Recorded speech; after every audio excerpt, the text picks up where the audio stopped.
أعوذ بالله من الشيطان الرجيم بسم الله الرحمن الرحيم les amis السلام عليكم الله سبحانه وتعالى يقول إن الذين آمنوا ثم كفروا ثم آمنوا ثم كفروا ثم ازدادوا كفرا لم يكن الله ليغفر لهم ولا ليهديهم سبيلا صدق الله العظيم.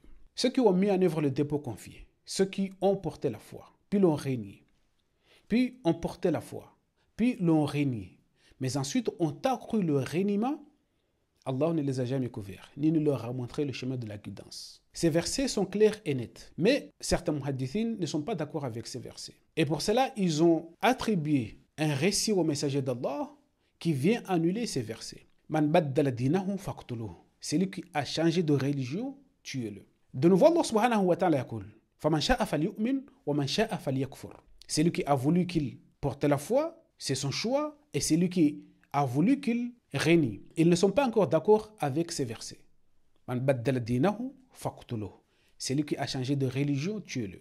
De nouveau, Allah subhanahu wa ta'ala yaqul ولو شاء ربك لآمن من في الأرض كلهم جميعا أفأنت تكره الناس حتى يكونوا مؤمنين. Si ton enseigneur l'avait voulu, tous ceux qui se trouvent sur terre auraient porté la foi. Est-ce toi qui forceras les êtres humains jusqu'à ce qu'ils soient tous croyants?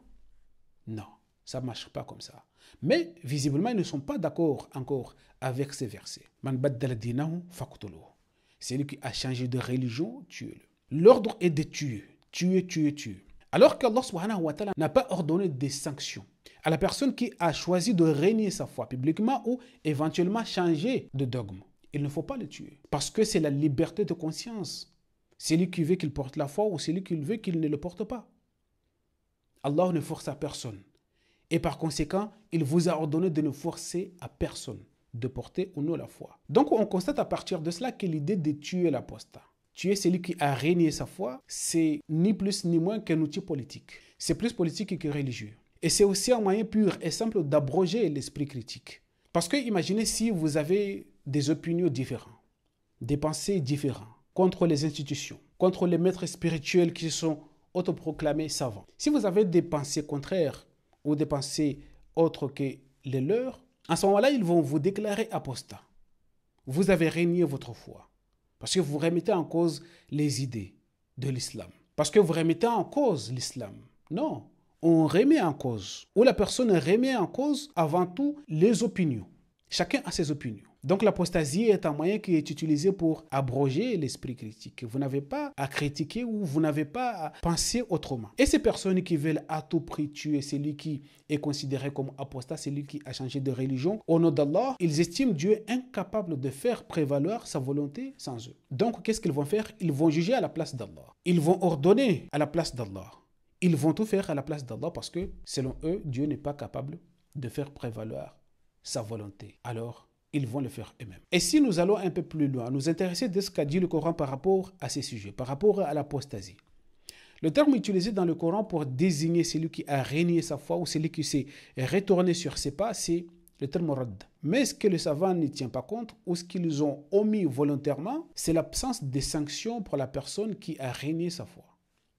Dans le Coran, il n'y a pas de sanctions, il n'y a pas de punition dans ce monde pour la personne qui a régné sa foi. C'est son problème à lui. Allah subhanahu wa ta'ala n'impose à personne de croire en lui. Donc la personne qui a décidé de régner sa foi ou de changer de religion ou fait ce qu'il veut, c'est son problème à lui. En tout cas, il est responsable de ses actions. Et c'est pourquoi Allah subhanahu wa ta'ala, comme toujours, il met en avant les préventions. Et en ce qui concerne la personne qui s'est retournée sur ses pas, al-murtad, Allah subhanahu wa ta'ala, qu'est-ce qu'il nous dit? Il a dit qu'il y a deux choses, il y a deux conséquences. Qu'ils seront ces jours-là, mais pas ici. La première des conséquences, c'est que ces actions, les actions de cette personne, seront vaines.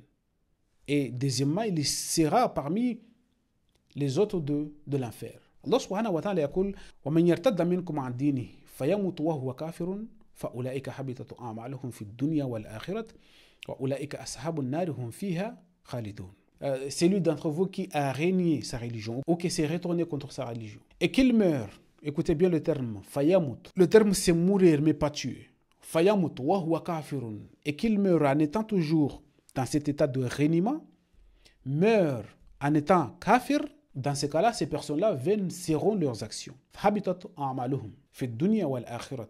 Et encore une fois, ils seront parmi les autres de l'enfer. Ulaika ashabun nari hum fiha خالدون. Et pourquoi? Parce que ces personnes-là, ils ont choisi volontairement de se laisser séduire par le diable. Allah subhanahu wa ta'ala يقول dans sourate Muhammad إن الذين ارتدوا على أدبارهم من بعد ما تبين لهم الهدى الشيطان سول لهم وأملى لهم. Ceux qui sont retournés sur leurs pas après que la guidance s'est manifestée à eux, ce sont les personnes qui se sont laissées séduites par le diable. Le diable les a séduits et par conséquent on leur a tout simplement donné de répit. On leur a donné un moment pour jouir de ce qu'ils ont décidé de faire, de ce qu'ils ont choisi. Donc la personne qui a choisi de régner sa foi ou de changer de religion, de changer de dogme plutôt, pas de religion, il est responsable de ses actes. Personne n'a à le tuer, personne n'a à le contraindre de changer ou non, de porter foi en Allah ou non.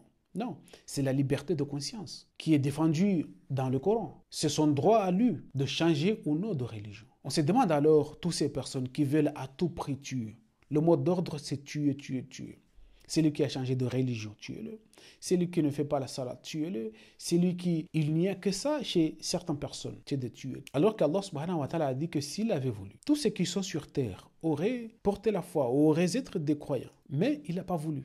Parce qu'il a laissé la liberté à la personne de choisir. Il n'a pas voulu. Donc, man baddala dinahu faqtuluh, ça c'est ce qu'on appelle de l'injustice. Des paroles injustement attribuées au messager d'Allah. Wassalamu alaikum wa rahmatullahi ta'ala wa barakatuh.